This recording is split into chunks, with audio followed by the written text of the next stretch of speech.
Little bitch. Glad you're here. Just so you know, the video for this podcast cut out at 30 minutes because my camera is a piece of shit. So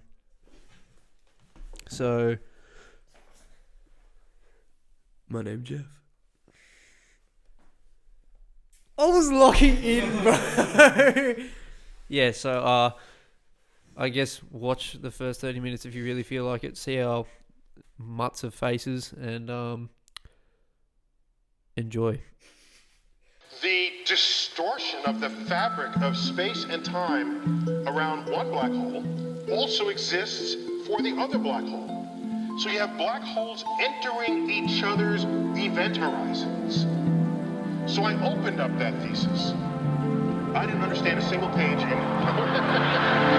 Off and fuck your ass.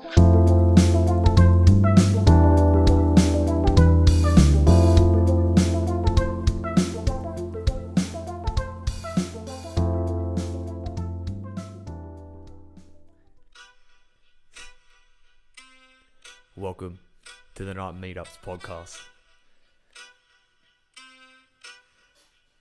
Alright. Me and Gus are cruising down the avenue. In the lowrider. The Pontiac. Fat arming it out the window. We got the camera on. We have Hiru Onada repping it up front. The big boy. The Japanese bonsai. Pit Viper, aka Angus Munro, sitting next to me. The first videoed podcast. Gotta go all out. Bought me fucking opals, bro. The opals are with us. Sit back, relax, because this is where the podcast is evolving, and you're part of it. Let's go. Yeah, I fucking hope it does. Sick of failing. It's not the first. We've recorded 2, and they've backfired completely because of audio. So we're gonna stop it at like 10 minutes in, like pretty quick, like pretty early on, just to play it back and then see if the audio's fucked up again. Yeah. And then if it's fucked up, I guess we won't release it. We'll have to Yeah, start exactly. That's the again. most fucked, And annoying then thing. we'll wait for Tom to get here. Our Jamie. Yeah. Like we lost Kevin's one. We had Kevin on. Oh my It god, was 2.5 hours of solid work. of a great chat, and then yesterday me and Gus did a solid hour of another great chat, which I think we're a common vein with this is it's always a great chat, but it's depressing when you lose it, but in a week's time it doesn't really matter, but it's a bit gut-wrenching because it's latency, it's issues that we're apes here, we're primates, we don't understand like computers. Yeah, like this is probably the 15th time I've used GarageBand. Like I don't know what the hell I'm doing. And you know, Gus is locking in. I'm even worse than Gus, and Gus isn't even that good. I feel like we're Zoolander, bro, and we're smacking on the Macintosh. You know what I mean? Yeah, bro. Yeah, but I feel fucking, bro. feel like I'm a spiking on this thing. I must be so loud. I need to chill out a bit. Yeah, you don't really need to sit close. It's me who really needs to sit close because you can see. Like, look at me. My voice just carries. Is that I guess. better? Is that better? Isn't that Yeah, weird? it's a bit better actually. Do you think like if you're like see how my voice is getting picked up more, but yours is spiking too? That's because I just moved everything closer. Yeah. Like real close. But isn't it weird that my voice carries more than yours? Like it's like all to do with the shape of your throat and stuff. I feel like because I know how to kind of I talk. I feel the same with headphones on or off. What do you mean? With you, however, I feel like louder. when you put stuff that covers your ears on, you immediately talk louder. I think I'm a bit autistic because I like Here, brother. I hate loud noises. Like, yeah, I think I am. There's definitely a spectrum, right? Because at work, I need earphones on when I'm doing loud shit. I cannot stand... Like, if you get an angle grinder, where's the fucking earphones? Like, the earmuffs? Because I'm not doing that open ear. I'm going to get industrial deafness. The noise just fucking, like, literally, I can feel it, like, warping inside my bloody... And killing your eardrum. canal. Yeah, I'm a bit autistic because I hate vibration. I turn all vibration off my phone because it kills me. It hurts my hands. When I'm in bed and I'm weak and I'm tired and I'm sitting there watching a YouTube video, Oh, it fucking drives me insane, bro. It goes all the way through my crazy. fingertips. You are a bit crazy. Yeah, so I don't have vibration, and I don't have any loud noises on my phone except my ringtone. I love it when you call me Big Pop. Yeah, that's a good one. Yeah. I'm not sure if we should cover the same shit we did. I want to go back into it because I yesterday. feel like we haven't even got all of it. Alright. Let me get my phone up again. Alright. Just so I can like kind of read off it. Yeah. But as we were saying in a unreleased video that will never see the light of day, I was watching Vsauce the other day, and old mate Vsauce coming in clutch, half sorting out some of my problems, and one of those problems being, I think I might suffer from protagonist syndrome. Yeah. For those who don't know what that is, it means that you think that you're the main character in the universe. Like everything kind of revolves around you as such. Yeah, and we were saying like the interpretation I got out of it is, how do you know that's an illusion? Because we only know as humans, like right now, we only know the world revolving around us because we are in us. You can't step into your mum's body. You can't step into your friend's body. The world does revolve around you because you are an individual consciousness. You know what I mean? Until you can become a collective consciousness, you really have no idea. And that's why I say meditation and shit helps you have that perspective. But I'm like, is there how do you know that that's a thing? Like, how do you know it's an illusion? It might be the reality of the world because we really don't know. And also, like, I find benefit to using that in my life. If you think you're the protagonist, it's going to force you to do shit. It gives you drive. Yeah. Yeah, definitely gives you drive to like, well, doesn't definitely, but I would think for me, I guess you could say that it does give me some kind of drive, because when I have these thoughts that like everything seems a bit too good to be true sometimes. Yeah.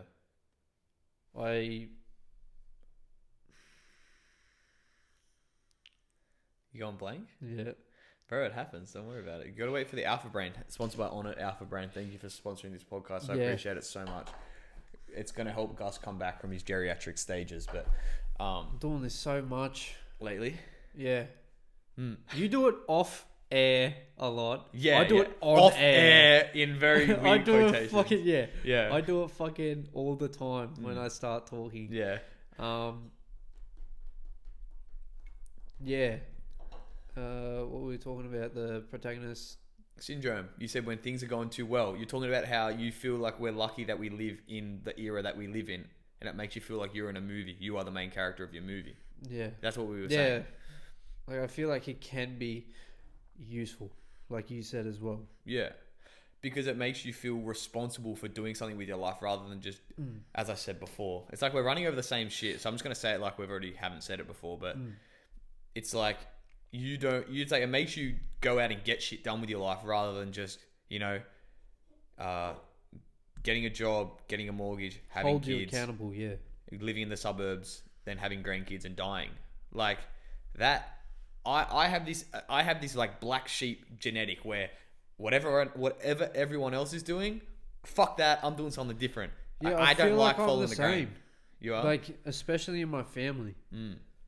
Like, soon as I was talking about getting this tattoo, everyone was like, I had my grandparents calling me. Really? Being like, oh, how are you getting a bloody fucking tattoo? Any of them got tattoos? No. I've only got one relative that I know of that I haven't seen since I was like fucking 4 or 5. I don't even know, but he's a bloody miner. Yeah. Up in like wherever the hell they're doing the mines. But you're closely in the sync of the family thing, so like it's a big deal for you to get it because you're young and you're like hanging around them a lot. Yeah, your mum was really interesting when we were telling her about getting tattoos, because she was thinking like, what do you think people are going to think about you if you get a tattoo? And I said, I don't think anything about it. Like, I'm not thinking about the prejudice because I've never seen the prejudice. Like, and she's like, your mum was saying like she was nervous for us to think that we would be perceived a certain way because of our tattoos. Yeah. And I was thinking like, I come from a completely different perspective than that because I've grown up with my dad who has tattoos for almost all of my life knowing him. He got them late, but he has like tattoos all over him. So it's normal for me to see that. And I didn't see him every differently. I don't even see his tattoos anymore. It's just him. You don't see them after a while. That's like with this one, yeah. Yeah. It's just a part of me now. Yeah, and every now and again you look at them and you go, these are fucking sick. Yeah. And that's about it. And it comes down to like the deeper note, you know what I mean? Like I think I separate myself from my physical self to my actual mental self. Yeah. Like, because I look in the mirror and I don't think my body and my face, like, I don't feel like this meat body suits my soul, if that makes sense. I look in the mirror and I see a stranger a lot of the time. So, like, the fact that I tattoo my body is just an expression of my inner self. You know what I mean? In a weird way. These tattoos have no meaning, technically. I've gone on about them before. But, like, even if they're, like, the people go, oh, they're on you forever. No, they're on me for like as long as I live. It's not forever. You know what I mean? Like I detach myself from my body, from my mind. You know what I mean? So I'm not attached to my body. So I can tattoo it. I can get it all inked up, and I'm never gonna not like it because I've never really cared about it too much. You know what I mean? Before I say the second type of syndrome, we've hit 10 minutes. 10 minutes already. Fuck. Yeah, that went real quick. All right, we'll be back. We'll be back. I'm gonna double check. Yo. Suck on my balls. Everything's good, guys. Everything's good. We can only pray that it's gonna keep going well. Yeah. Who knows? We might get an hour in and it's fucked, and then you guys will never hear this, and it's like we're speaking to the void right now. Yeah. So we're not even addressing an audience because there's a high chance that it's gonna be fucked. Addressing the ghost in the room. I can address the bonsai. This is Hiru Onada. He's the part of the podcast now. He will be here for every single podcast. That's the plan. And the plan is over the years we do this podcast, because me and Gus have established that this is a thing we're doing for a long fucking time. Doesn't matter if it takes off. Doesn't matter if you cunts go, yeah, we're not listening to this anymore because we don't like you guys. Whether you're having a good day, bad day, in a couple years, we'll still be here. We'll be here, all right? We're still releasing content. That's what I'm saying. Like, you guys can drop off. You can pop back in. You can pop that out. We're holding strong. And Hiru Onada is going to grow with the podcast. You'll see him every single episode get bigger and bigger. From a year's time, it'll look different. And how cool will that be? I can give the backstory to who Hiru Onada is, who I've named this bonsai after. Yeah, who is Hiru Onada? I've told you, haven't I? 1,000 times. Yeah, right. So Hiru Onada was a Japanese soldier in World War II, right? And I believe he was either in the jungles of the Philippines or Thailand, right? I don't want to say one or the other because I'm a bit hazy Get to on know that. your plant, bro. Yeah. But Hiru Onada was a Japanese soldier who was in the jungles in the southern Asia, right? And he was in isolation for years, right? And he'd been fighting and living off the jungle and the resources and the little hideout that he had in the jungle. And this man stayed true and loyal to his country for decades after the war had even ended. These people, he would attack the villagers and the locals because he thought they were like spies. And his mindset was so ridiculous, right? So Hiru Onada went off when he was a young boy to go fight for his country in World War II, which he believed was right. And I don't think he was a bad man for fighting for Japan, because no man does something wrong actively. I think everyone believes they're doing the right thing. And you think about the culture of absolute disciplined savages. I mean that in the nicest way that the Japanese culture is. The samurai and even the Japanese soldiers who would commit suicide if they had to retreat. You know what I mean? These are absolute, like, the most disciplined, respectful. Bro, what his mother said to him before going to war. So I would like to ask a question of the audience, right? Say we were go to war right now with whoever, and you're just about to leave and you were saying goodbye to your mother, possibly for the last time of your life, to go in a major world war. What would your mum say to you in like this present day? She'd say, I miss you, I love you, please come back. She'd be crying. Hiru Onada's mother gave him a knife and told him, use this knife to kill yourself and end your life. If you are routed, never surrender. That's how fucking What crazy these the people were. fuck, bro? That just shows, how disciplined, not just that family was, but the entire culture of Japan Yep. was, and probably still is. Maybe, They hold in it. fact, like you look at like some of their military exercise videos. Yeah. I haven't seen them. They go hard out. They are an insane culture. It's like a combination. It's not like you'd say like savagery in just like the Vikings. They were like rough Rape, pillage, savages, and right? plunder, bro. But the Japanese were, throughout history, their culture was meticulous detail. There was art to everything. There was respect for everything, and there was commitment and discipline. Like, no matter what you did, if your job was to commit to that for your life, and that was your goal of life. You know what I mean? So sumo wrestlers will from a child want to be a sumo wrestler, and most of them will fail, and they've pretty much fucked up their whole life to be a sumo wrestler when most of them aren't even going to make it, yet they're still pushed to do that. So Hironada's mother gave him a knife to say, kill yourself because you'll never surrender, because we are never going to lose. Japan must survive, right?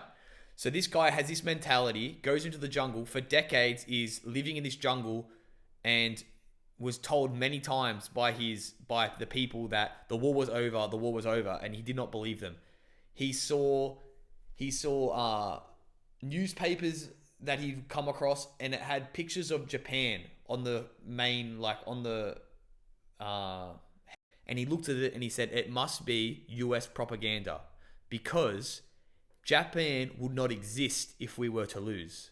If the war was over and I hadn't been verified that we'd won, Japan would be demolished. So he thought that, like he said, that Japan would fight to the last child and woman, and they will fight with broomsticks in the corners of their bedrooms before they kneel and surrender. That was his position. He had no idea about, fat man? Yeah, the two nuclear bombs. Man. Yeah. So that is why I name it Hiro Anada, because it is a representation, a manifestation of just pure commitment. You know what I mean? Whether it was right or wrong, it's an interesting story. If you think about the psychology of that man, of how fucking strong you had to be. The only reason he left is because his general, who was old as fuck, had to come personally into the jungle and tell him to stand down. And then Hiro Anada accepted it. He'd been holding this thought for decades. He accepted it, kneeled in front of his general, and handed over his samurai sword, bro. What the fuck? Like, how do you... I don't understand. Like, do they suppress backlash, or do they just have a switch in their mind from centuries, if not millennia, it's a cultural thing, yeah. Just fucking murking everybody and being so disciplined that they just have a switch now that if the general says after 10 years of you thinking something's this way, and then goes, no, it actually, we did do that, and then, oh, okay, cool, I do surrender. Or do they, what the fuck? Huh? My life is a lie? Or I think they just go, I did my orders, I did what I thought was right, boom. I think they're just animals, bro. I don't know. I don't understand the mindset, what his thoughts were once he gotten home and reestablished himself. I don't know what he did. I got to look into it further, but the initial story hit me harder. Like, that needs to be preserved. You buzzing? Yep. Don't know where that's from. I really hope what this doesn't get picked up, because I don't know where that buzzing's coming from. Oh, that's all right. Yeah, bro. But I was watching it wasn't a documentary, it was a podcast about Japanese culture, and they were saying that from the point in time where Japan had to change and they lose the samurai class, because you know how we have the defense force, and that's like the warrior class, and they had to shift from when the Japanese people had to urbanize. They had lost their samurai class, and these were an upper class group of guys whose jobs were to literally fight and kill people. Yeah. They trained their whole life from a child up until they die, and they've later become politicians and stuff. Their whole job was to study warfare, and their job was to go to war, and they were prized people, and they had so much respect, right? So then urbanization happens. There's no more wars. So then these people whose whole life's duty was to fight for their country, die for their country, and fulfill their destiny as samurai, which is what they've been told when they're born. They all of a sudden have said, no, we're going to put you guys in upper class manager jobs in companies. We're going to help you build and urbanize this country. So you had a whole warrior class who was upset with the life that they were forced to live now.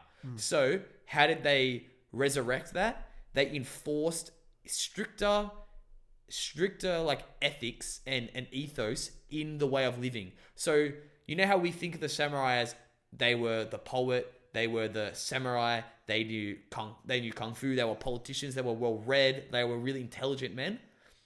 The reality of that is, from what I've heard in this podcast, is that was kind of true, but not really true, right? So what happened was, these were the warrior class and obviously respected with discipline. But what happened was, the next generation who were born into that were never allowed to fulfill that. So therefore they tried to make that up with enforcing even stricter ethoses on themselves, which made their culture even more disciplined and more crazy, because they were trying to live up to the past expectations of who they believed they were meant to be.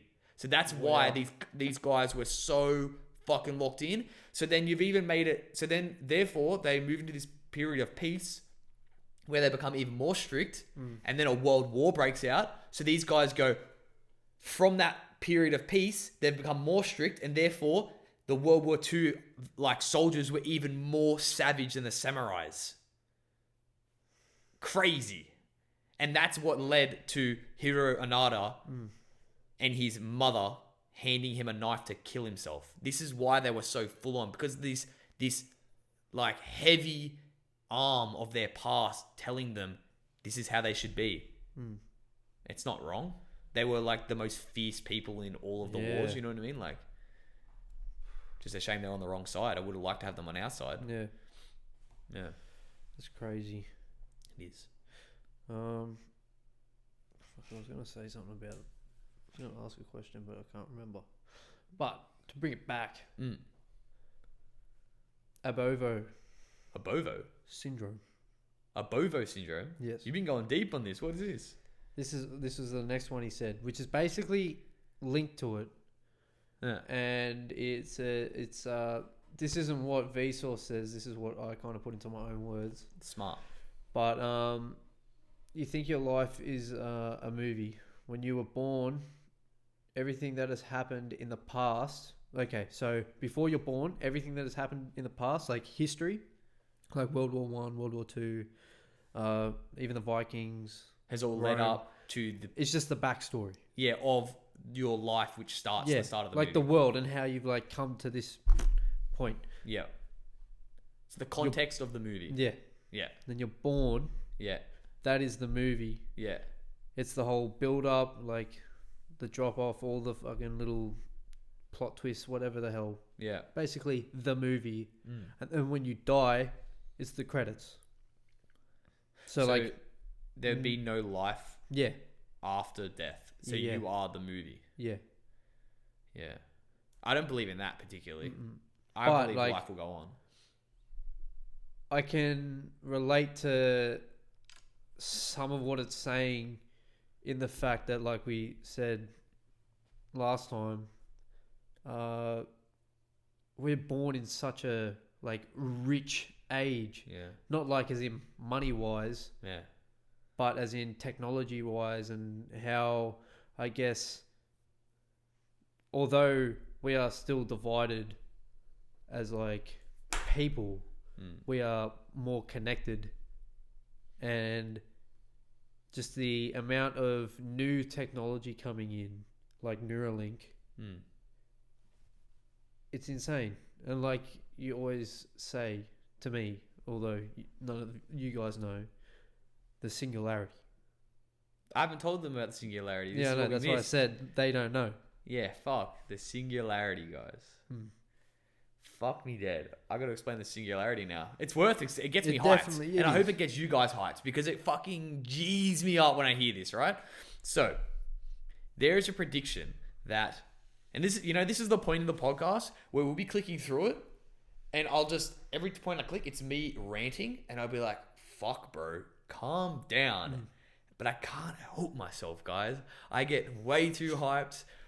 Like, fuck. But anyway, the singularity, right? So there's a prediction that within our lifetime, the world will change more than it's ever changed ever. It sounds crazy, but, and if I look at the camera, if you're listening, I'll try to explain it for you. But there's a graph, right? And it's the graph of human development and technology. So here's the graph here, and here's like the development of the world, and then you have the Industrial Revolution is the start of the shift where technology starts improving at an exponential rate. You know, urbanization, the development of logical thinking rather than superstitious thinking. You know what I mean? Superstitious thinking. So these are all like perspective shifts and technological shifts that have derived progress and thingo. So like before like the 1900s and stuff, academics would explain, like would have a part of a scientific study could be explained through superstitious reasoning, like God, the work of God, through a religion. Yeah. But then they had a shift where psychologists and sociologists were discovering that no, we need to have a basis in materialism in the materialist world, and everything can be explained by logic. And this little shift in perspective has helped develop the world so much. And so through a technological evolution, industrial revolution, people start moving closer to cities, industry improves through capitalism and shit, right? And that creates more thing. And obviously there's a communist in like China and Russia pretty much. But so the development happens, and then the internet boom spikes. And then they say within our lifetime, probably within our lifetime, that we'll hit this point where the bell curve goes, it shoots up, and we don't know where it goes because it's from the development of AI. We're going to hit the point of no return where we will develop AI. It will be conscious, it will be sentient, and we cannot take a step back from that. We have jumped off the cliff and we are falling, and we don't know where we're going to end up, but it's somewhere, right? And it's exciting and scary at the same time. So the way they explain this is that when AI becomes sentient, we will create AI and we'll give it power to make itself better. So AI will then use the infrastructure we've already created to make itself better. And then when it's made itself better, it will use even more infrastructure to make itself better. And then through that paradox, it'll just keep making itself better and keep growing and growing and growing. And then we can learn from the AI and then make ourselves better, then to make the AI better. Then the AI can develop enhancements to the human brain, which can make us better, which can make us make the AI better. And so we'll all just be bouncing off each other, spiraling up to the fucking up to the fucking evolution of human society. So then where do we go from there? What is it? Boom, motherfucker. Your mind has just been blown, bitch. I hope someone's sitting there going, no, it's not blown at all. It's obvious. It's obvious what happened. It's like, I saw this coming from a while And ago. I think like a massive part of it is a decision that we make. Like, do we integrate ourselves with AI, or do we integrate AI? No, or do we integrate AI separate to the humans? Because I feel like AI can get so smart that it makes us redundant. Yeah. Because think about how many stupid people there are in the world, us included. Like realistically, to the intelligence of an AI. Like, if you ever met a really smart person, you feel dumb, and you know you're dumb. Like, I speak to some guys, and it freaks me out, like how like articulate and how well, like they just know. They have a higher frequency. Yeah. So then imagine AI making those guys feel dumb, and then them multiplying themselves and then making themselves even smarter. Humans just become trash. So the decision is you have to integrate AI into you so that AI can only live with humans. Because if it gets so smart, it sees us like an ant on the road. You know what I mean? And it's a car driving over us. It doesn't. It's above. It's elevated. it's evolved to a higher plane of existence than we can even comprehend. Like when you wave your hand over an ant's nest, it doesn't pick up. They don't pick up that you're a human being waving over it. The ants can't comprehend that you go home and you go to bed and you go sleeping and then you go to work. Here's the mind fuck, right? Think about the complexity of an ant to our life, how much different it is and how they can't comprehend I was it. about to say, I can't comprehend an ant working all of its life. Like when we go to bed, they're probably fucking working. Yeah. But see, like we can understand that because we understand what they do. An ant doesn't have the mental capacity to understand what a human being does. It can't research us. They can't, as far as we know, ants, beware, sus. But they can't comprehend what we do and what humans are, and we have the capacity to think and have ideas. They don't have that. But we can understand what they do 24/7, right? And as I said, the complexity and the mindfuck comes from where else can we go when if an AI gets so above us, which is inevitable to happen, there's this bell curve and this prediction that a lot of very smart people are saying is going to happen. How do we even comprehend not being able to understand what AI is going to do? Like, the difference between an ant and a human life is so intense. Imagine the same disparity between a human life and an AI life. Like, we're just useless. They'll just run over us. They'll see us as an infection. So you have to put them in our brain through Neuralink, right? And I'm the first motherfucker on that list to get that chip because you got to go with it. Can't fight it. I was watching Age of Ultron the other night, and there was like a little sentence that Vision said, I think, or one of the characters, and they were like, they can't. Ultron, who's like this AI, like basically self-aware, all of that shit, says he wants to save the world, but one of the characters says he can't tell the difference between saving the world and destroying it, like by wiping out, because what he wants to do is lift up a massive piece of earth and then drop it back on the freaking earth. Yeah, basically the whole dinosaur scenario again. Yeah. So why do you believe that we're wrong though? I believe it's like the whole kind of like what everybody thinks an AI would think of us, that we're an infection kind of thing. Yeah. Or like a disease. Which we kind of are. I was thinking that like you could replicate a disease to our cities and our highways. It's just little organisms running and just damaging the universe. You know what I found so retardedly funny? What? I can't remember where I heard it. Down syndromely funny, you mean? Yeah. Yes. Is that even worse? Yes, it's way worse. Yeah. That someone was saying that if we are a simulation, right? Like the universe is this massive simulation. Yeah. Are we like, we could be like a little glitch in the system, and we're like a virus. We started on this little file Earth, and you know how we want to go to Mars? Yeah. And we start colonizing planets, and this virus starts corrupting this like computer. Yeah. And then we'll kill they it. find out about us, and then just like, oh, we need to update this shit. Oh shit! Imagine that, yeah, like yeah. Another interesting thing. Yeah. Before we move on, shoot it, bro. Let's go. Well, in fact, sorry, we are moving on. Alistair said to me, because we were talking about space and shit like that before we got home.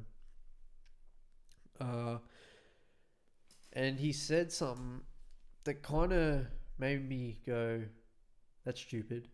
And then double think it and go, we talk about that shit all the time. You know how, I'm pretty sure it's you that says when we die, we might be like ascend into like the fourth dimension or something like that. Yeah, that's what I think could possibly. I have obviously no backup, but I have a thought where it could be possible. Now, Alistair was like, my theory. You wrote it down? Alistair's theory of dimensions and death. Okay. Every time we die, we go up a dimension. Yeah, I've heard so about this. We were in the first dimension, then we died. Second dimension, then we died. Now we're in the third dimension, we die. We go into the fourth dimension. Yeah. We die, go into the fifth dimension. That sort of makes sense, hey? Yeah. I can understand that could be a real thing. Yeah, because But then where do the dimensions stop? I don't fucking know, bro. The way I think of it, right, is I think it could be interesting. If you've never heard this, I think it could like be like, whoa, that's a bit weird. Yeah. Like, I think that we could all be the God. I explained this in the last podcast. Say it, or I might. Yeah, it's like we could all. Yeah, I did. We could all be the same. We could all be the same. We could all be the same thing, right? And every religion's God is the same God, which is all of us, right? So I think that God. This is. I'm not certain on it, but it's just a belief that has no like. It doesn't hurt anyone. It's just a way of thinking about something that it's an interesting thought of how the world could exist, and it kind of makes sense, and it doesn't really tread on anyone's toes. So all the gods that we all aspire, right, and all the gods that we worship all have the same characteristics. So I think I could, like, a speculation, a thought idea is that when we die. No, it's like we don't even realize we die, right? So when we die, we legit jump out of this life and we're in the fourth dimension, right? And the fourth dimension is where you can look over time and you can jump in to wherever you want. So the God who we worship or whatever lives on the fourth dimension, and it is everything. It is the universe. It is every single living thing on the universe, and the universe is just the playground, right? So this God runs it. You could see it as like an algorithm or like a system, right? And it plays out infinity within itself. So God will put out through all of the universe and all the multi dimensions. It'll have every single factor and variable to every single thing to infinity. So it'll play my life. So it'll jump into my body with my upbringing, and it'll live my life out on a streamline, right? And I'm stuck on this line, which is my played out reality. It's my future that's already been laid out for me. And right next to me, there's another version of me that has, I knocked this can over halfway through this podcast, and that's all that changes. And there's that changes and massive changes, little changes, everything from the gravity is less, the gravity is more, and I'm living my life, and that's infinity. And then the God is in the fourth dimension, jumps into your body, and it does the same thing. And it does the same thing for every single human being on all of this planet. And it is the collective God which we all worship, because it is all of us. And that's when people say, like, what is the ultimate key to the universe? It'd be love, right? Because if you love, treat others like you'd like to treat yourself, which is essentially another way of saying that we are the same. You should treat each other the same. You know what I mean? It's hard to articulate this idea. But it's like once you die, you get sucked out of the matrix, you could say. And you're like, whoa, where was I? And you're pretty much a god that's given itself amnesia to live out a life, to experience life. The god's life is to experience life, and then it dies and it jumps out. It goes, oh my God. And then it jumps into another life, lives that life just to experience life, and it lives infinity. And then once a god lives infinity, I don't know. Listen, this will help people, I feel like, if they want to dabble in that idea. Yeah. Listen to Logic's album, The Incredible True Story. Yeah, that's the one. Yeah, that's where the idea first popped into my head when I listened to that. Yeah. It's a concept album, and fuck, it is so good. He's got Neil deGrasse Tyson on it playing God. What's it called again? What? The album. The Incredible True Story. Ah. Yeah. Really good album. It explains exactly that, but it's like storytelling as well. Yeah, storytelling helps like, a lot. There's like a character, and Neil deGrasse Tyson is a god. Super interesting. Yeah. Like, I don't know what happens when we die. Yeah. I'm excited, though. I would like to know, but I don't want to know at the same time. If you could die right now and know you're coming back, would you die? Just to find out? No, I'm coming back. Like, if you knew 100% sure, there was obviously no games, it's not the devil or anything. So you can choose to die right now. you will see the afterlife, or you'll see there's nothing, and you can come back straight away whenever you choose. Would you choose to die right now and then come back? Just to see? That's really hard. You'd think that'd be like an easy question for me to answer. Because you might see something you can't unsee. And you might come back. Or Psycho. be like, I want to go back. And then when you're back, you're like, but there is an afterlife. There is fucking, what was No one that? believes you. Not even that, but then you got like, you deal with that inside your head. You're like, why am I even living if I know there's that out there? Yeah. So, And it's like you could go insane, right? yeah. And I always think like insane people, they're crazy. But what if they're so crazy they're right? You know what I mean? Like what if we're just living our little reality and we're boxed into our little box, and the person who's gone insane, who has schizophrenia, sees outside the box and it's fucked them up because they can never unsee it. So then they freak out, and then society puts them in a box and goes, oh, you're crazy. What if they're not crazy? What if they're really actually seeing? You know what I mean? And we're just a victim of our perception. And that could be the same thing. You die, you come back. Oh, you're trying to explain to everyone you're a maniac. You can't get this thought out of your head because you've seen it, and you're just trying to spread it to tell everyone, why are you living your life this way? Nothing happens. You know what I mean? Yeah. It could make you go insane. But would you?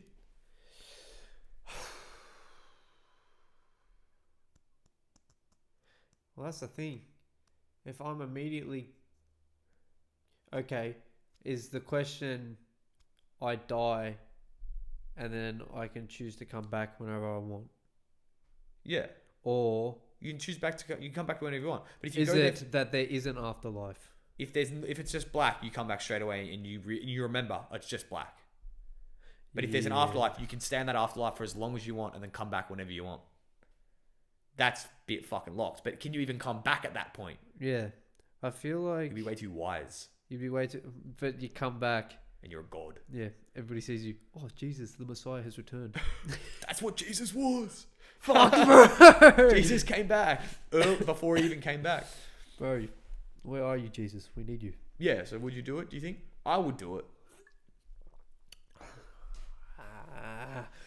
Yeah, you think it'd give you freedom? If it was black and I came back, I'm like, whatever. Sick. yeah, I'd just be like, okay, well, I only have one life. YOLO is literally real. Yeah.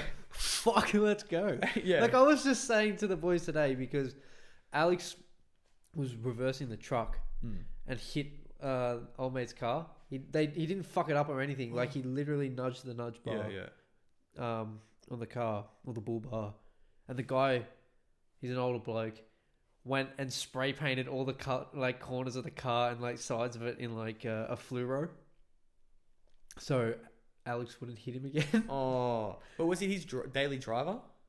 It's kind of it's a work vehicle, So but you I'm just not sure sprayed if it he. I orange think he or takes whatever? it home. No, it was like high vis, like yellow or Bro, green. he went deep for the joke. Mm. That's a bit, that's a bit Well, far. it's funny because is he joking, or is he Yeah. actually going? Yeah, no, don't hit my car. Probably a bit of both. But I was just saying to the other boys in the truck as I was reversing in. I don't even know why I said it, but I just said to him, I really want to just reverse into or smash into someone's car. Like it doesn't have to be a high speed collision. Just like hit them in the side, wherever, dent their car, Yeah. get out while they get out, turn around and leave. While they're just sat there, what the fuck are you doing? Just cause carnage. Yeah, just be a I want to chaotic- just be able to just get out. Don't say a word. Leave. That's what everyone wants, though. Everyone Yeah. just wants to fucking just. Everyone wants to have a cause a reaction without reacting. You know what I Yeah. mean? Yeah, bro. You want to just run up the ass of someone and just be like, you know what I mean? Like, I don't give a fuck. Just get out your car. Leave. Yeah, it's disarming if someone doesn't react back. Like, Oh, you're going yeah. up in arms and someone just doesn't respond to you. It'd be weird. You can't hit someone when they're just Yeah, if standing someone there. did that to me and they just started walking off, I would be like, we're in a simulation. That's a robot right there. Yeah. But You were saying something. I was gonna say. what was it about? Don't know. Yeah, I'm trying to think of something about dying and then coming back. Well, what do you think happens when you die? What do you think happens? Do you have any quaintest idea? Quaintest, slightest idea? I'm gonna be using words wrong. Well, I really want scientists to figure out if DMT is released in the brain if we die of natural causes. Yeah. Because I feel like if you jump off a building and you plummet to the ground and your brain gets smashed in, how is it going to release? It's all mangled on the floor there. But if you die on your deathbed or something, does it get released? Why does it matter though? Like, it could Because be like, I feel like that would mean something. Because you hear about all the ayahuasca retreats in Peru yeah. and in I think the Amazon. Probably not, but He's in the Amazon as well, yeah. it is Yeah. the ayahuasca retreats and them taking DMT, and what a wild experience it is. And some people feel like they're there for months, years, and then they come back and they go, oh, I learnt this. Or the very small minority would just be, I've had a bad trip, or that was cool. Yeah. Won't take anything away from it. But I think people rarely don't take anything away from it. But yeah, I feel like that would be like play a big factor in why I would believe there's like some sort of afterlife. When I said why does it matter, I mean like when if you say you chop your head off or you smash your head on concrete and you smush your brain, does the DMT get released? No, that's why I feel you're gonna call me stupid. What? But you know how there's ghosts and stuff like that? Yeah. Well, it's not that I believe it, Yeah. but It could be a cause if this was true. yeah, the souls are trapped here because they have died in like some sort of horrific way where, I don't know, the DMT hasn't been able to get released in the brain. Well, here's an idea, right? If that was true, what makes before you die, right? So say you die of natural causes, you're lying in your deathbed, and the last few seconds, you take your last breaths, you say your last words or whatever. What makes the DMT kick in? Because once you're dead, right? Does it kick in once you're dead, or does it kick in just before you die? And how does your body and your brain know it's just about to die? Right? So what if speculation, right? Yeah. With what I said before, with you're just living infinity from a god, right? And you're on a tightrope, which is your life, and it's all set out before you. What if the DMT that hits your brain before you die, doesn't matter how you die, it hits you because it already knows when it's gonna die. So your body, before you're even born, knows how long it's gonna live. So if you're actually gonna kill yourself and jump off the building, and you know, and the equation, right? The tightrope that is your life is already laid out to a certain length. If you've tried to kill yourself 6 times within that life, you're never gonna get the DMT rush because you don't know, but your soul knows it's not time.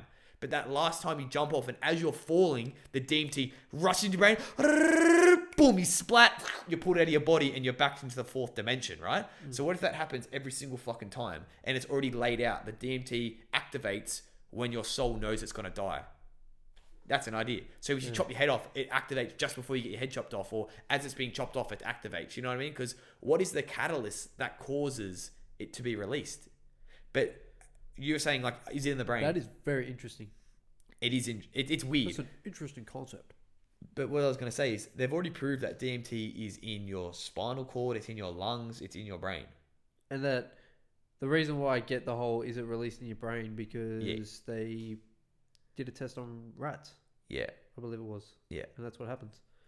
But I believe that's been found redundant because they've found traces, and it's in your molecular structure. Like DMT makes up your body. You know what I mean? Like it makes That's up so plants. crazy. It's like a building block of life. Yeah. That's what I mean. That's crazy. So like this building block of life that builds your body, and it is the particles and the cells. It's the particles and it's in the cells of your human body. If you smoke a high concentrated amount, you leave your body and see another dimension.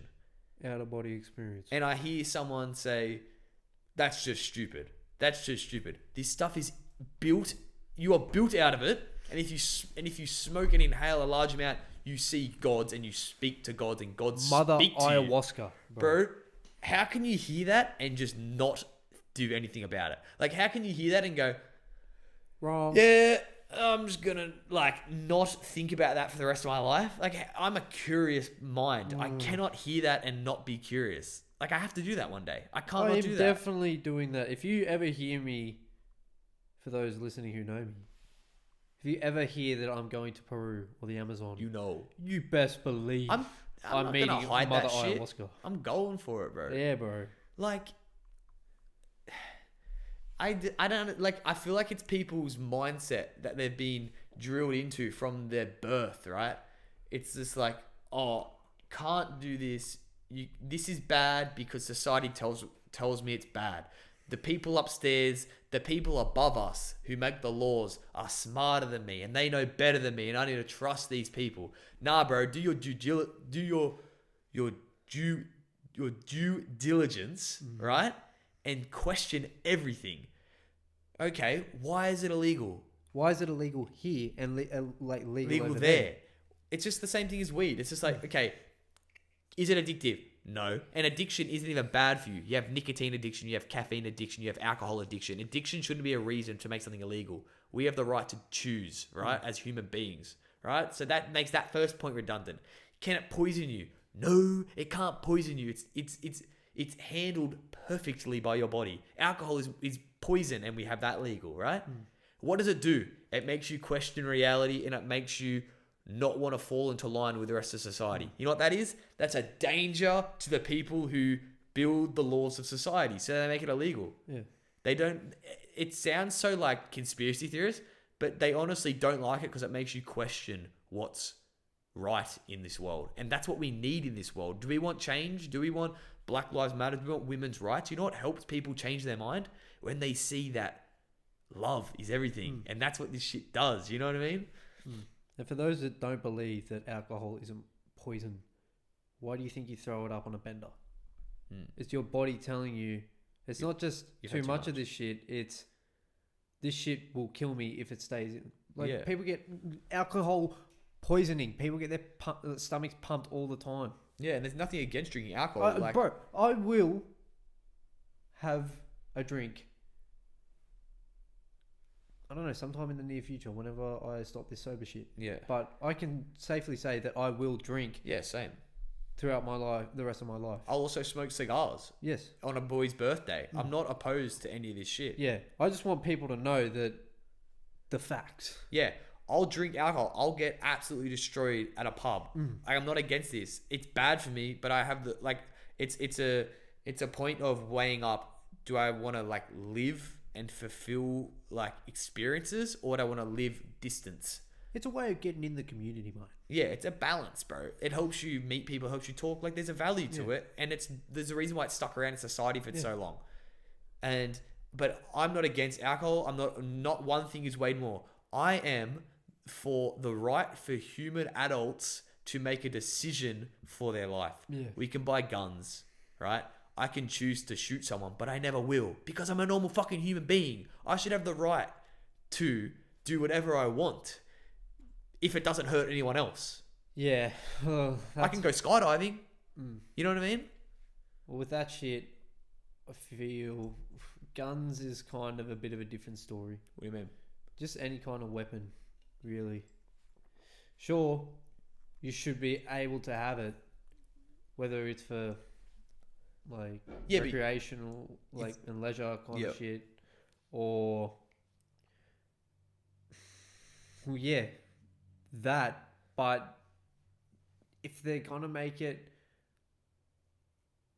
that legal, like across the board, they need to do heavy background checks. Yes, like even psychological tests. The thing is, psychological tests might not necessarily be legal because the process of getting, like in Australia, we don't have these issues that America has, and guns are super legal. Yeah, like that's what people don't understand. anyone can get a gun if you have a clean history and you've put yourself in a good position to receive the privilege of having a gun.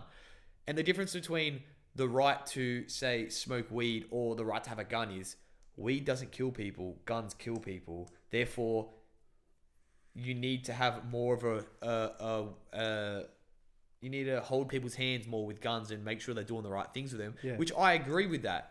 I will jump through extra hoops to make sure that my fellow people and the children and everyone in this country is safer. Yeah. Because I am choosing to have a gun. Therefore, I must uphold a standard of who owns guns. I'm not going to be a fucker with it because I know it's dangerous.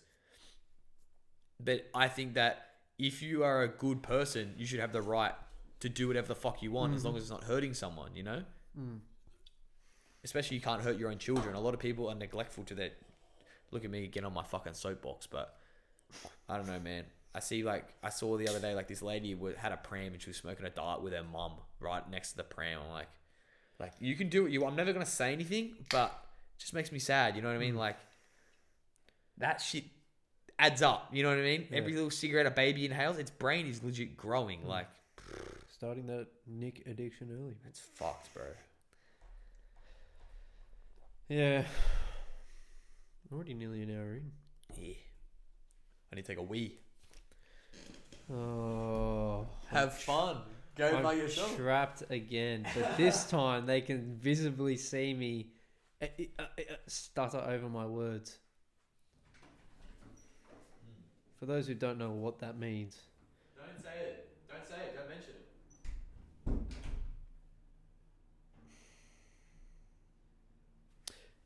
You'll figure it out one day. That's all I'm going to say. Sorry for how long this probably will take to come out, because this is the first audio and video recording. So I'm going to have to piece these together, try and edit the video. Got to learn the shit. So this one might take a while, probably longer than what Baddies took to come out. But hopefully it goes swell. And hopefully this audio isn't fucked. Again.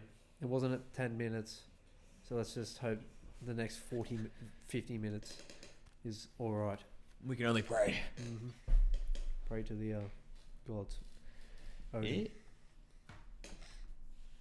Bro, I need to burp so much. It's terrible. I apologize, guys. Yeah, right. I fart all the time. Yeah. You should be blessed. Feel back. Alright, hold on. I bet I've got something in here. Oh yeah, I was gonna say, right? You know, we're talking about I wanted to be the first guy on the list to get Neuralink and all that. Yeah. I was thinking, because it's either you can either resist that Neuralink or you just go and get it and be like the first on the boat, and I feel like that'll do me better if it's a good decision. Like, you never know, but I feel like I may as well just go and get it when it's available, if I can afford it. I feel like it should be with everything. Never buy the first or second model. Someone has to, though. Someone has to, but you should just wait. People will do this, bro. Yeah, it's a given. I fucking want it. Yeah, but you should wait till it's perfected. Yeah, but I feel like I could be part of the development of it. Like, I feel like it's important. Well, if that's what you want to do. That's what I'm saying. I feel like it's important for human society. So I would want to be one of the first to do it because someone has to. You know what I mean? Like, get me on that. But I was thinking, to relate that back to a quote, right? Bro, we're turning this into like a philosophy fucking existentialist podcast, but it is what it is. I had this thing where you have these like characters in movies, like they're like an archetypal character, right? And it's like in Harry Potter, right? There's that character that fuck, I'm dying here. I'm trying to explain myself. What? Sorry. In Harry Potter, there's Voldemort, and he has that little rat henchman, right? And he always survives because he swaps sides and he's adapting to the surroundings. And there's like there's the movie archetypal character, the guy who's the little rat that switches from side to side, just whoever's winning, he sides with, and then if they lose, he'll quickly find a way to sneak onto the other side and be with them. Like, there's that movie. Oh, which movie is it? And it's this bloke. Far out. If it comes to me, I'll say it. But the reason of that is, I think that there's a group of people, right, who've survived throughout history and passed on their genetics from doing that, which is why that's a thing in a movie. That's why it exists. And it comes down to, it's not the strong who survive, it's the adaptable who survive. It's the weeds, bro. Yeah, bro. The weeds. The weeds. You grow where no one name, else can, the bro. weed. You'll survive. It's whoever can adjust to change the fastest often survives. That's something like, I think that's super important. Like, if society changes and shifts, you need to be on the ball to get on that, or you can be left behind. Yeah. Financially, anyway. Yeah. Would What you do you ever think go about to Mars? What? Would you ever live on Mars? And you know you can't come back? Depends what I was doing there. Well, what does it depend on? Like, if I was living there just to live there, no. But if I was exploring Mars and like an exploration team, I'm live on Mars. You're probably going to be going there and researching the fuck out of the place. Yeah. Because... Like, could I come back to Earth? Or would I have to stay there for a small one-way trip. One-way trip. See, I wouldn't go to Mars if we had already established civilization. I'd only want to go to Mars as a frontiersman. Because I'd want to pay... Like, this is like a common thing in my mind where I would just want to be... Like, I want to help progress humanity. That's like the essence of what I would like to do. You know what I mean? Yeah. Help push human evolution up. And if I can play a small part in that, I love to. So if we'd already created like suburbs on Mars in domes, fuck that. Earth's way better. I can walk outside without a helmet on. I can see ducks and shit. Why would I want to go to Mars? There's nothing there for me. But if I was like, okay, you're going to be on the expedition team on the first fleet to Mars, and you're going to build the civilization, you're going to build the first schools, you're going to explore the planet, make new discoveries, bro, I'm there. But I'm probably not smart enough to do that. So we'll see. Yeah. At least you have somewhat of a positive outlook. What? I would, if I was going to Mars, or was just like, fuck it, I'm going to Mars. Yeah. I think everyone I know that is like close to me would have to be like wiped off the place, like planet, like face of the Earth. Yeah. Try, I didn't even think about that. I didn't even think about like leaving my family and shit. I was just like, let's fucking go. Yeah. Everyone's gone. I'll just be like, yep, I'm applying to go to Mars. I'll just be a shit kicker up there. Fucking steal one of the rovers. Yeah. Send it to a fucking crater or a mountain. Yeah. I think the problem is there's already so many people that already want to go to Mars who are already prepared to do that. I don't think we're going to be the ones going. There's already way smarter people who've put their names on lists like 10 years ago to go. You know what I mean? That's the thing. I'm not sure if it actually...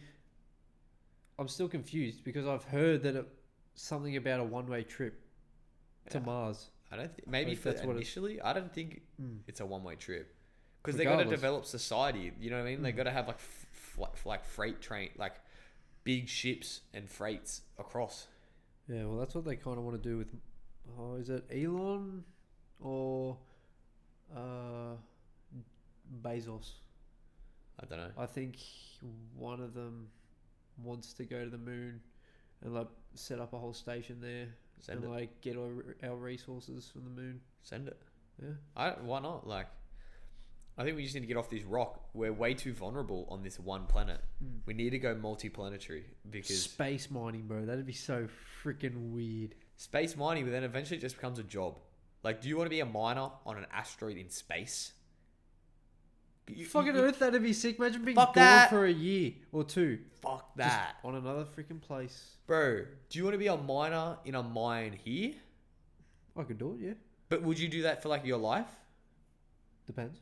Because like that's not for me, right? So I just think, okay, I'm a miner on a planet on an asteroid, but at the end of the day, you're still a miner, which isn't what I want to do. Of course, it's a cool setting, but whenever I think of like a mining planet or a planet that mines asteroids, it's always a bounty hunter landing on that planet to fuck some shit up. You never actually see the miners mining. You know what I mean? Like, to them, it's just an everyday job. And the everyday jobs that everyone does are never attractive to someone. You know what I mean? Like, they always get filled because people, gotta live. Right? But it's not attractive. Like, they're never going to make a movie about, imagine, that's such a good idea. They just make a movie about a miner, like a drama, a really well-written drama about a miner on an asteroid. And they just don't even mention how crazy it is. It's just life. Yeah. That'd be really... I always wonder that. Like, if they had really good writing in a really wacky setting, how of an interesting movie it could be. Another dollar. I'd be a miner for like a year. But like, you're still like... It's a high-risk job. You're legit on another planet, low-gravity mining shit. For who? A big rich cunt who owns ships. I feel like I'd give it a shot because that's like a ticket sort of to go to leave this planet. Yeah, it'd be cool. To go to the moon. It definitely would be cool. I'd rather be a bounty hunter in a fucking ship that I bought, bro. Fucking flying around. Imagine that, bro. Imagine if that becomes reality. That's one thing I need to watch. I watched I think half of the first episode of the Mandalorian. I haven't seen it. Yeah, already looks sick. But that's basically what he does. He how Han Solo is like frozen in the steel kind of whatever the hell it is. Yeah, I don't know. See, Yeah. we're not Star Wars guys. Gets one of his bounties, does that whole thing, like freezes him, and then just racks him up, and there's like just 10 of them all in his ship. Really? And he just drops them off. Yeah. That's fat. Yeah. It would be pretty sick to be a bounty. Yeah, but you're also probably gonna die, which is Probably because people will know you're a bounty.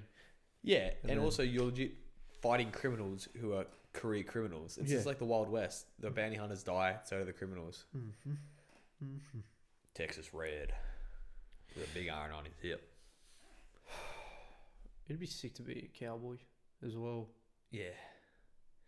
But I always think like it gets glorified so much. Like I'd love to be a cowboy, but being back in the time, like, and actually experiencing what it was like that back then, it'd be so shit. Yeah, bro. You're legit getting up at the crack of dawn, mustering cattle, fucking like cutting them up, killing them, eating them, living on a ranch. It's not that bad now that I think about it. It'd actually be pretty chill. It'd be pretty good. If you had the mindset of like now and go back there, everybody is so racist. Oh, true. There's like slaves and shit then. But you'd want to be that one guy, the one white guy in every Western movie who's pretty chill. You know what I mean? Yeah. He's a black man, but he gets the work done. He's just as good as us, and that's just like everyone goes. He's still a bit racist, but he's all right. That's what I've always thought. If I was to go, this sounds completely fucked. What? Probably shouldn't even be saying it because people will be like, "You fucking sick, This twisted is what fuck." Gus's friend said this. Yeah. Yeah, my friend said this.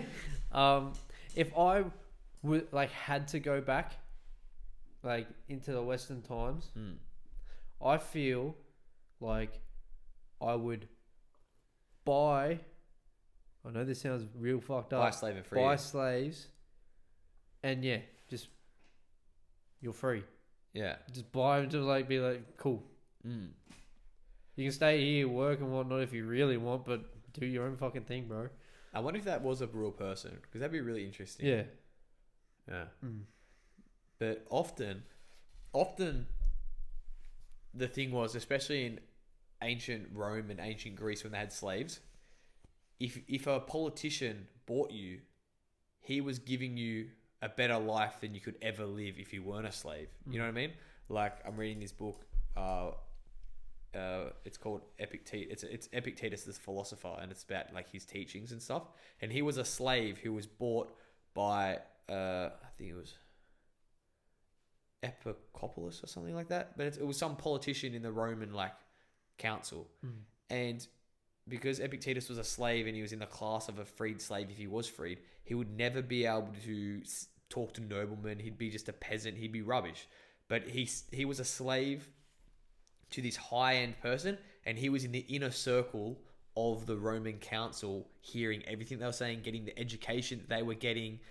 So him being a slave brought him up. And when he was talking about it, he was no way thankful of it, but he was no way spiteful of it. He was just like taking it as it came. He sort of seemed like it was fucked up, but it was sort of good at the same time. You know what I mean?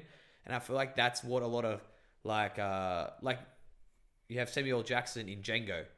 He was the best. He was like the best of the worst thing. You know what I mean? Yeah. He was the best slave. He was in the best position of a slave, but he's still a slave. Yeah. And he sort of came accustomed to it, and he was treated with a bit of respect by the people in the house. But he knew he was a servant. He became accustomed to like his submissive role, which is fucked.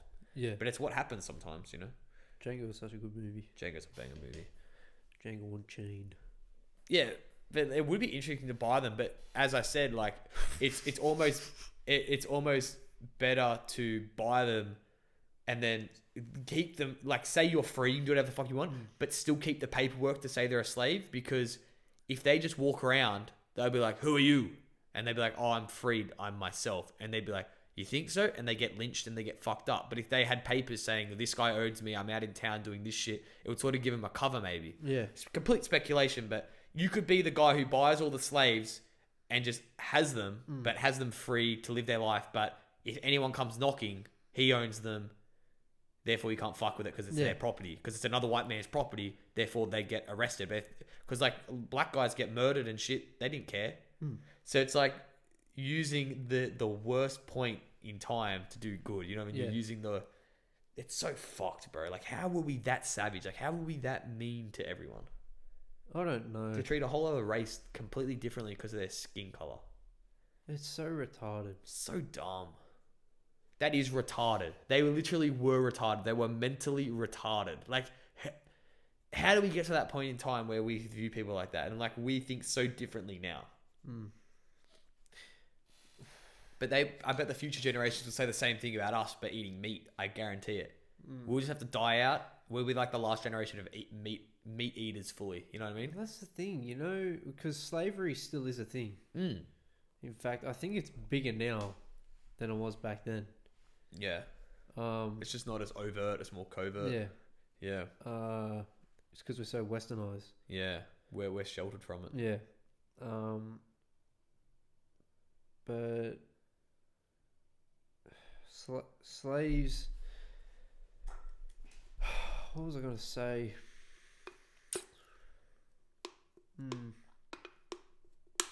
I got something to say. Say it. It'll come back to me. It's like on the tip of my tongue. Because I know that slaves are popular now, but it's not like slaves per se, right? It's not like you actually own someone.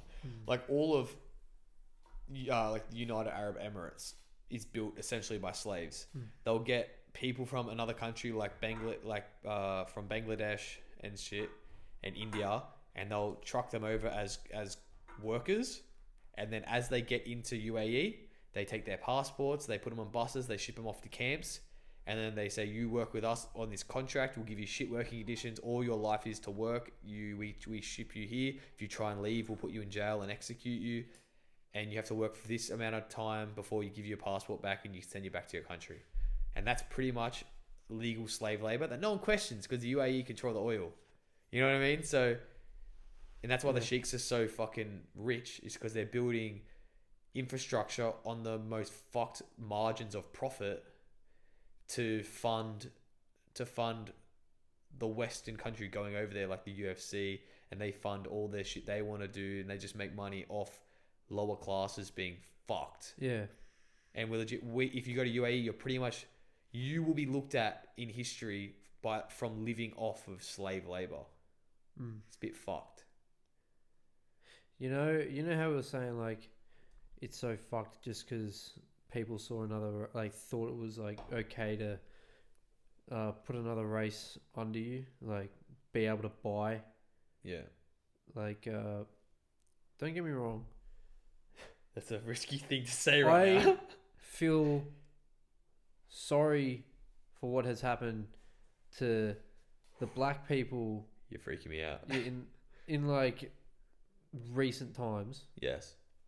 But regardless, it's all fucked up. What I'm saying is real fucked up. But Yeah. slavery, Yeah. from what I'm just piecing together, has been going on since the dawn of time. Mm. And we're evolving out of it now. Yeah. We're still not even evolved out of it. No. We just shifted the. So it almost seems like slavery is inevitable. Like it's always going to be there. Yeah, but It's just like who's going to be the next slave? you could say the same thing about murder though. Murder's always going to be Yeah. there, right? But that's our duty as an evolving civilization, as human beings collectively, to step away from that. You know what I mean? Because that's like the perspective of, oh, they always did it, therefore we should do it. It's just wrong though. Like, I don't think it's inevitable at all. I think I think it is, because people who get like rich, like big corporations, like everybody knows Nike. Like everybody makes jokes about Nike, like having sweatshops and like having little Asian kids making shoes. And shit legit, for 'em. that's just slaves without the word slaves. Exactly. We just shift who's the victim. And everybody goes, oh, like everybody knows about it. Everybody jokes about it. Some people take it seriously. Oh my god, yeah, you're right. But it's big companies that have so much money under their fucking belt that they just go splash a bit of money or make something like an apology or say they're going to stop, but they'll never fucking stop. Yeah. They'll just shift it to somewhere else where, oh, it's not there anymore. Okay, then they must have stopped. They'll shift the eyes off that place. Bro, our Western culture is so eyes wide shut. We're so progressive. We're so like, look at us. Look how well we're doing. Black Lives Matter, which Black lives do matter. But with that progression, we're not even addressing the whole progression, because as you said, there's literal child slaves who work in sweatshops, and we joke about it, and we're benefiting off Nike shoes and all these companies making legit slave labored Say products. fuck Nike all you want. Yeah. You wear them, of course. These are comfy as fuck. You know Nike shit is comfy as fuck, because I guarantee you You own a pair. own something Nike like you own something Nike, period. Yeah. But that's the thing, like, we're victims. But we're so blinded by We're blinded by how it. comfy and fucking good looking this shit is that we're just like, oh, I feel bad. But like, how long is that badness? We're not living it. Like, it's fucked. You know, we want to help the world and we're trying to progress. You know, we're trying to do all these movements, but every single banner for every single movement you're trying to push forward, and all these like slogos that you have on t-shirts that trying to create change, you're buying that from a sweatshop in China where people are legit, they put nets around buildings so cunts can't jump off and kill themselves. And we have this facade that we're progressive. You know what I mean?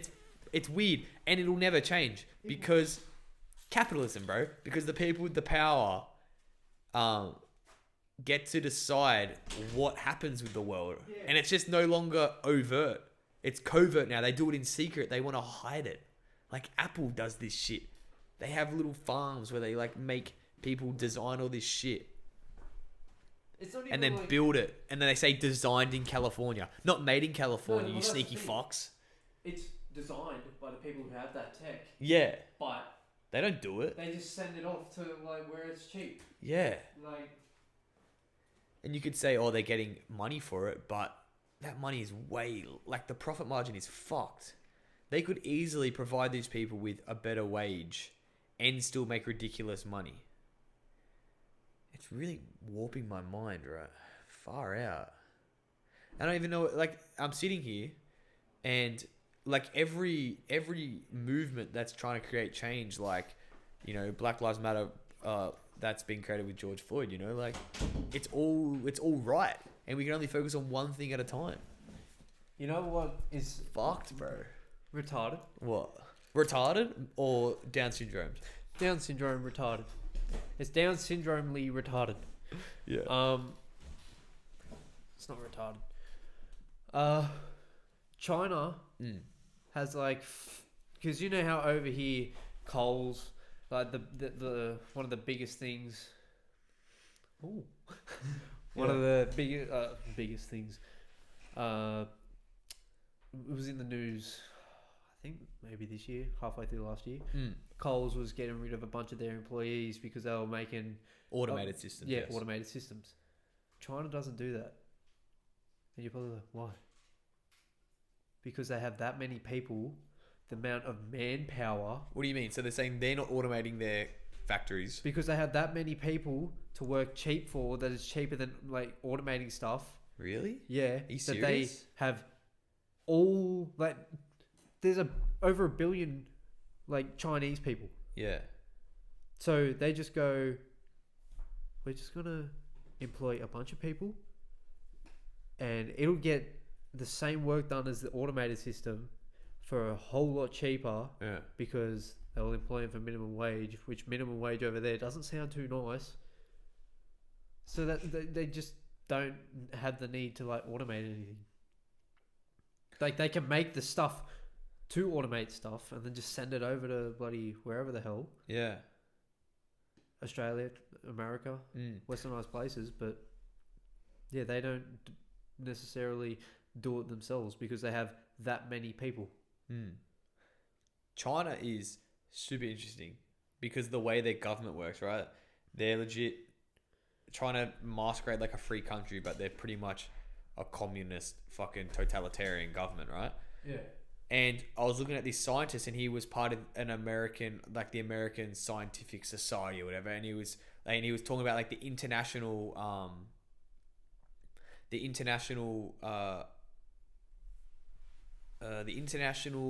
development of science, and America has all the facilities, so they'll bring in international scientists to come learn in America because they've been told that American scientists aren't the best, so they need to get foreign scientists to come in to make the technology better. But they say that's not actually true. It's just trying to diversify, and that US scientists are losing jobs because international like students and stuff come over and work for cheap, right? In these scientific studies, and then because the US scientific system, like the scientific development is the most cutting edge, is the best, and they're not even supporting like the US citizens in learning this stuff, the Chinese government who sends people over to learn these things through international things, which isn't wrong. I believe in like international sharing, but it's the way the government does it. These individuals, all the power to you to go over and learn from international like avenues. That's how China has exploded with their like basically their own kind of industrial revolution. Yeah. They send people of their own country over to learn what has already been learnt and bring it back to their country and show it to them and be like, okay, cool. We've already got like all the information from like nothing. Let's build from that. That's what the interesting point is, right? So these individuals who are Chinese citizens, you know, they are born in China, they love China, but they will go over to another country that's in a Western society, and Western societies are developing technology. You can even count Japan as that because they're not like China. Yeah. But these advanced countries that are developing technology at an exponential rate are often Western capitalist societies because the capitalism drives progress because of competition, right? And if, you know, it's dog eat dog, you know what I mean? So the best survives. So what happens is international students will come over into Western societies, learn everything that's being developed due to this really efficient capitalist style. Then they'll go back to China, express their ideas to the Chinese government. Then the Chinese government, through the communist power and the order and the structure they can distribute this information into society, they can distribute it so efficiently where they can go, okay, what is this? This new information? Okay, we need to do this. All right, let's do it now. Boom, let's set up this government body. Boom, this government body hires these people. Your job is this, your job is this. And they don't get a say because they're told they live up to the government because that is how their system works. So they are eating the fruits of the capitalist development and then using it more efficiently than we ever could because we have free choice and we have the free market. You know what I mean? We can do whatever the fuck we want. So it's a really interesting. And I heard this scientist going on about it, and he was saying that it's not racist. It sounds so fucked.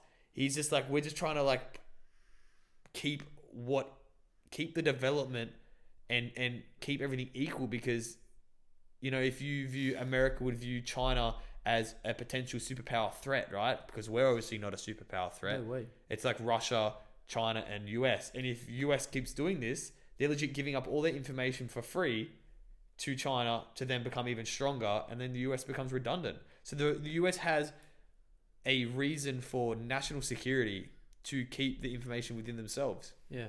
It's fucked. And I disagree with this whole notion anyway. I wish that the Chinese government didn't have malicious intents and weren't building fucking Air Force bases in the middle of oceans and trying to dominate the world.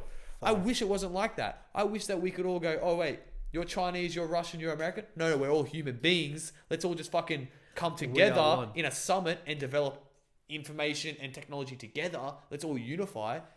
I wish we didn't have to have these little games of spies and students and scientific development, all this rubbish. We're all one. Bro, but this is the reality of the life we live in. Like, these borders are fake, and yet we all follow them, abide by them, and I'm Australian, you're New Zealander, therefore we're different. It's like, it's not real. I hate that this goes on. New Zealanders are like proper fobbers. Some of the best people to be around. Yeah, bro. Because they are just a naturally relaxed and very easy to vibe with kind of culture, group of people. Yeah. Their culture is awesome. It's an attitude. It's like, you could say it's like, obviously, you can say it's a race thing, but race really has nothing to do with it. It's a cultural thing. It's how the culture that they're born into develops their personalities differently. And if it's positive, it's positive. You know what I mean? Because I noticed that because we're white, we enter a friend's home or something, we are extra cautious. We don't want to cause any drama. Well, don't worry about me. Don't worry about me. Don't worry about me. But in other cultures, it's just like, you enter the home, it's like your home. Yeah. They want you to take everything. And I like that better. If I have someone entering my home, I want them to feel as comfortable as possible. You know, you're welcome here. What can I get you? What can I give you? But typical white people, right? Because I know I do this and I'm trying to change it. If I get offered something to drink by a guest that I'm at their house doing work or something, I'll always say, no, it's fine. I'm right. But little do I know that their culture says, I offer you a drink, you should take it because you should accept my gratitude. You should accept my offer of friendship because that makes us more comfortable and that creates a bond, and therefore we'll like each other and we'll be more comfortable in the house together. And it does. It works. If you drink their drink and you say thank you, you have a little moment of humanity, and then therefore you can talk a lot easier. You feel more comfortable. You don't feel like a stranger in their house. It's a much better human experience. I'm trying to do that more. Yeah. It even happens with you can see that within your own family if that's how you're raised. Because I know I'm kind of raised, not even raised like that. It's just how I am naturally. It's how it works. Because I just don't want to cause them trouble by going to get me a piece of their food or get me a glass out of the fridge cupboard to get me a glass of water. And you think, I'm like, no, I don't want to no, thank you. But even though you would actually like it pretty much. Yeah. But then I think if you say I was at your house and I asked you for that, would it be hassle for you to go and get it for me? Or do you feel like you'd want to go get it for me because you want to make me feel welcome? Yeah. Obviously. So it's like, we're just wrong. If they offer you something and you actually want it, just say you want it. Yeah. Because it just makes them feel more comfortable because you're legit opening yourself up to their house, and it makes you feel more friendly. I don't know why we're being raised like this. It just seems wrong to me. So like when I have a house and shit, I'm not doing that with my kids. Like I'm gonna be the example of just accepting. Like it's like Big Les show where at the start he's just like drinks the beer when he comes into the pub, and he's like, "You drink my beer, mate," and he's just like, "Oh what? I'll pay for it. I'll fucking pay for it. I got it right here. I'll fucking pay for it." And the guy's like, "Calm down, mate. Just accept my token of gratitude, all right?" And he's like, "Oh, really? Sick cunt. Thanks, mate." It's so true. Like every white guy, if you do anything nice for them, where you like spend money, it's just like, "Oh, I'll get you back. I'll get you back. Don't worry." Because it's a pride. You know what I mean? Yeah. I will even things out. Don't worry. And if you say, "No, it's fine. Just accept my friendship. Accept my kind, like my kind gesture. Because I'm trying to show that like I like you. You don't need to worry about this. We're friends." It fucks with so many people's brains. They're like, "What? No, I'll just pay for it. No, I'll just pay for it." I'm like that as well sometimes. I can't accept the kindness. They're literally just trying to show that they like you. And they say, "You don't need to worry about it. I got it." But, I got it. Put that paper shit away, mate. You know what I mean? Put that plastic shit away. It's so true. Like, Chris's house Different is vibe. the only house I feel comfortable Yep. to, without saying a word, going into his like kitchen, opening up the door, and getting myself a water or a Coke. Yep. You know what that is? Ethnic household, bro. We are from a white household. He's from a Lebanese household. It's a completely different vibe. For those who are like, "Oh, what? Why are you doing that?" Every time, without a doubt, our homeboy Chris, when you walk in, "Habibi, welcome. Do you want a drink? Do you want a food? We got it in the fridge. We just had like chicken for dinner." And you can say, "No. I got dinner at home. I've just ate." He'll be like, "Are you sure? Here, take some to like for lunch tomorrow, or have some. It's really good." He will keep pushing, and I'm kind of easing back into that now, where Just accept it. yeah, They're offering. So they're trying to be nice. And if you say no and you keep saying no, it's almost like you're cutting off that friendship opportunity. You know what I mean? yeah, Yeah. So what do I enjoy? Do I enjoy going to someone's house and like it being where I can feel comfortable and I feel like it's my own house and I know that they want me to be like that and accept it? Or do I feel more comfortable going to a house where I have to feel like I'm on eggshells and I'm just trying not to be a fuss? Don't worry me. I'm just a little mouse in here. You don't know about me. Just keep doing whatever you're doing. That's it's not right, but we still do it. And I don't think I can even rewire that in the places I've already been like that. It's like you got to go to a new house and establish that. But I know when I have my own house, I'm going to be like that. I want to have just complete freedom. I don't even know how you create that. You just have to be extra. Accept it. Don't worry. You just give it to them. You force it. It's definitely a cultural thing, which, you know, I like that. I like that better than us. I like that better than our culture. You know? I hope to bring that like into my house when I have like a family. Yeah. Like when anybody comes in, just help yourself. Because it really evens out in the end. You know. I firmly believe that. Yeah. You'll pick up on the vibe if someone is like taking from you or like going, yeah. Like if you offer them, then they take, but they'll never offer you. Or if you ask, it's a hassle. Yeah. Like for them, Bad omen. that's when it's like, ooh, yeah, bro. Distance myself from you a bit. There's little things like that. You run little tests, see how people react. Some people just are different. You just have to accept it. Yeah. Interesting. I'm a supreme wanker though when it comes to like guests over at my house.